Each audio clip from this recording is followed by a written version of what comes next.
Hello everyone and welcome to another 365 days of weather scrapbooking layout.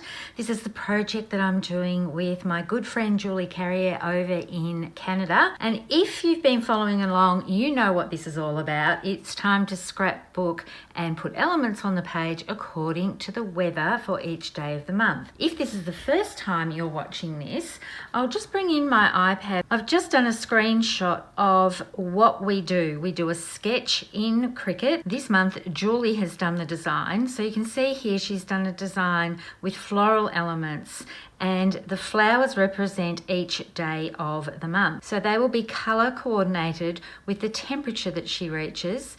We have a swatch at the top of this so that all the colors that we are using are there ready for you to click on and sample if you use the Design Space file. But because I'm in the Southern Hemisphere and we are in winter at the moment, there's not too much color around and not much color variation. You can see from these two ink pads here, these are the two colors that I'm working with for this month. So that would have meant that all my floral elements would have been green. And I thought I could use the flowers and do some stamping over them with some white pigment ink or do some embossing over them. But I looked at all the floral elements and it's just so pretty. I think I might use this design for a totally different layout that may not be related to the month at all, but just use it as a layout for a regular scrapbook page. What I decided to do was mix it up a little bit and change the flowers out and make them circles. So what I would normally do is cut all of these out, and I use the Design Space file so everything is cut on the Cricut, and I would cut all of these out with the corresponding cardstock. But I've got my ink pads out, so I'm going to switch it up a little bit more. So before I start creating my layout, I just want to remind you to go and check Julie's video out. If you haven't checked it out already, I will put a link to that below, and there'll be a link at the end of this video as well. So make sure you check hers out because I know that she's done some gorgeous things with the flowers that she has used. All right, so the first thing I'm going to do, you would have seen from the sketch, is cut my pattern paper that I've selected into a triangle. Now I've selected a pattern paper that it doesn't matter which way I cut this, the pattern is generally going to look the same on both sides. If you have a linear design and it's a specific pattern, you will need two sheets to do this, because once you cut that down and you put the triangles down, you could have lines going in an opposite direction or a pattern going in an opposite direction. Now just move that mat out of the way. What I do is get the biggest ruler that I have so that I can draw a pencil line, but you can see that doesn't quite stretch all the way along. So I just bring in another ruler and then I make them meet up in the middle and just adjust it so I've got it from point to point. I grab a pencil and just rule along the edge, and then I bring my other ruler back in, take this one away and continue the line. Now this isn't going to fit into a 12-inch trimmer and I don't have a larger guillotine, so I'm just going to cut along here with scissors. And it doesn't really matter if I go a little bit wonky because I'm going to be covering all these edges up with the circle elements that I've got. And I'm actually not using this side of the paper, I'm using the other side. So there I have my two triangles, and you can see when I put this on my layout, it's not going to matter that this pattern has been turned around like this. And I'm going to bring in my Cricut mat, and you can see that I have left all of these circles and the white elements on the Cricut mat, and I've labeled them all. I have a camera element this is one that I designed myself for the layout. It doesn't use any images from any collections. And the word art that I'm using, if you go back and look, I think it's my April video, I've got a tutorial at the end of that using Design Space so that you can create a layered title. So what I've decided to do to represent each day is to start day 1 here. I run all the way down here to day 15, and then I'm day 16 and I go up to day 30, and then July is my day 31 color. So I went through with all my temperatures and I've labeled all of these. So I've got NE for New England Ivy and light, and then avocado and dark, and then New England Ivy and dark, and I've got avocado and dark. This was easier to do while it was on the mat because everything is there rather than shuffling through all the circles after peeling it off. So now I'm going to take all of these circles off and I'll be able to flip them over and give them the treatment that I'm going to give them to represent the colours for each day. So you can see here I've got my piles of circles. I'm going to start with avocado first, and I'm going to take everything else away, and I'm going to do one group of colours at a time. I'm bringing in some scratch copy paper and I'll spread my circles out. And I'm going to use two different stamp sets. So instead of having the shapes representing the temperature for that day, I'm having the stamping representing that temperature for that day. So I swapped these around because I realised I had them in the wrong packets. I'm going to use background elements, and I'm using this one here. It's a denser speckle than these sorts of ones, so that will pick up the colour better because I'm going to do 2 lots of stamping onto each disc. And then I've also got autumn foliage. So this background elements is from the brand new core catalogue that's just been released. And autumn foliage, borders and background is from the July, August and September seasonal catalogue. It's a bit confusing at the moment. This is the first time we've got 3 catalogues running live in 1 month. So we have a seasonal, we have a new core, and we have the old core catalogue all running. So with the avocado, I'm going to turn these over so the labels will stay the same. And for the light shade of avocado, you've probably guessed already now, I'm going to stamp off and then stamp. This is 2nd generation stamping for the light side. So when I've got a larger circle, I'm going to do exactly the same thing. I'm going to rotate so I don't get the same pattern all the time, and just fill in the areas. So stamp off. And if I think I need to add a little bit more colour, I can do that. So that's the light side done. And then when I do the dark side of avocado, I'm going to do exactly the same thing, spread them all out over my copy paper, and then I'm going to do 1st generation stamping. So you can see that brings the avocado out just a little bit more. I decided it was easier to do it this way than stamp a whole heap of paper and then cut the circles out. This way I can just get exactly what I need onto those circles and not waste a whole heap of paper. So that's the dark side. And then I'm going to repeat exactly the same thing with the New England Ivy. So I won't bore you with watching me doing that whole lot of stamping again, but I did mention that there is another part to this that I'm going to add.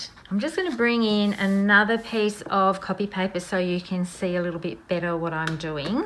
I'm going to spread out the light side of the avocado, and I'm bringing in the autumn foliage background stamp. Now, the reason why I've chosen this will become evident when you see what photos I'm going to be putting on the page. I'm going to bring in pewter ink, which matches the camera element that I've cut out. And on the light side, I'm going to do exactly the same thing. I don't think I'm going to get that big circle in one go, so I'm going to do that twice. So I'm going to ink up this big stamp. I know it doesn't fit on this block, but that doesn't matter because I'm just doing certain sections. I could bring in my Misty to do this, but I just think I want a rustic sort of look to this. So it doesn't have to be actually perfect. So on the ones that I've done 2nd generation stamping, I'm going to do 2nd generation stamping on those discs or on the circles. And you can see I've got a bit of a floral element coming through, so they've been double stamped. Some have come out a lot darker than others, but I don't mind that. And these are all going to be layered down the sides anyway. So I've stamped off and then I'm stamping on. So I'm loving how that's looking. Now I won't be doing the same treatment with the circles that I've got 1st generation stamping because that wouldn't show up quite so well. So because these are the dark or the 1st generation, I'm doing 1st generation stamping with this as well. So that comes out a little bit stronger. And then I just need to do that again for this larger circle. And then I'm going to repeat the process with the New England ivy. Now I will mention that New England ivy is a retiring colour. So if you are following along with us and doing this and you want to keep the same colour combinations all the way through, I suggest that you order New England ivy now. But if it doesn't bother you with keeping exactly the same colour, Pine, which is a brand new colour that's just been released, is a very close substitute. It's a little bit richer in colour, but it will provide a good substitution for the New England ivy. So you can see here I went ahead and I adhered all the circles. I was going to record this bit of me layering them and put it on fast forward so you could see what I did, but I forgot to press record on the phone. I really apologise for that, but I'm pretty sure you get the idea of how this all works with the explanation that I went through before. I've just laid these out so it covers all the edges of that cut diagonal piece, and I've put them in a way that they overlap and tuck under photos and sometimes go over the top of the photos. And I really love the combination of the inking with the overlay of the background stamp.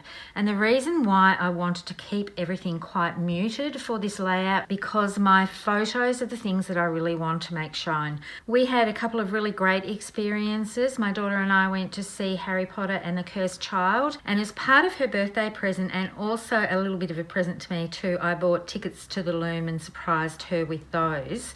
And it was an exhibition of Van Gogh's paintings. So all I need to do with this is add in my title, and that's my 31st day, but I didn't want to overpower the artwork, and I've got other inserts to show you for this as well, and I've got the little camera to assemble as well, which I'm going to do on video for you. But you can see why I've kept these muted tones, because I really wanted the photos to pop with this one, and I felt that by introducing too much green it would detract from the actual photos. And you can see now the reason why I chose this stamp set for the decorative part of the stamping, because I just felt it tied in with the artwork.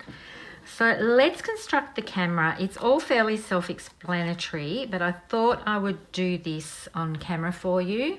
I just use liquid glue for this because it gives me time to move everything around. And as I said before, this is one that I've designed myself, so it's not in a collection. You won't need a collection to cut this at all. And it's just a case of putting all the layers together. Instead of doing this with black, I thought I would continue with the pewter because it is quite subtle and I think it will blend in quite nicely. All my mattes are pewter and I've used the light side on the actual layout. When it comes to the inserts, you'll see I've used both the light and the dark side because I've just used one sheet of it in the insert pieces. But I just find the pewter to be quite subtle. So I've got the base of the camera and there are 3 circles. So there are 3 pieces to the base. There's the background piece, then there's a white overlay, and then there's that other overlay that I just adhered. And then the circles, and you can see I've got camera written on this because I had to work out which circle was the actual camera and all the other circles were these elements representing the weather. And then I've got this section here to put over the top of that. With this liquid adhesive, you hardly need to squeeze the bottle at all. So you can just let that come out. And then this piece goes over top. And even though all of these photos were taken on our phones, my daughter and I took these photos, using a camera I think works better than using a phone icon. So now I just need to adhere this to the page. So that's going to overlap some of those circle elements, and I'm not actually going to put glue on this bottom part because I don't want the glue on top of my photo. So I'm going to just apply glue to the top part of this word art, and that will be enough to keep it in place once it's in a page protector. And I'm not using foam tape for this because I've got 2 inserts with this one, so that's going to create enough bulk within my album. I was going to bring in some wooden shapes and things, but I've decided that I'm just going to leave this one. I think there's enough decoration here with these elements, and I really do want my focus to be on these actual photos. So I'm going to bring in the inserts. I had to actually do 2 this month because, as I said, we had a lot of photos. So this is the stage set for Harry Potter before it all started, and we had to put all our phones away. You can see a magical little hat there floating up, but the stage setting and everything was just brilliant. And then I've done my journaling on the Avery shipping labels, the clear shipping labels. And behind that, I don't know if you can see it, but I've done 2nd generation stamping with that same background stamp that I did with this, using pewter ink.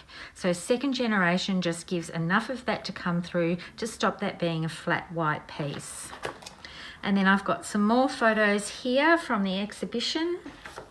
And then I've got more photos of the artwork. So I'm really excited to put these layouts into my photo album. As I said earlier, Julie's video is airing today as well. I'll have a link to that shortly after the still shots for this, and it'll also be down in the description. And I will also list down in the description all of the material that I have used. This paper, I really don't know where it's from. It's something that I've had in my stack of neutrals to use for quite some time, but I do like the subtleness that it brings to this layout. Thank you so much for watching. I hope you've enjoyed the few little techniques that I showed and seeing what the month of July looks for me in pictures and also in weather. Happy crafting. Bye for now.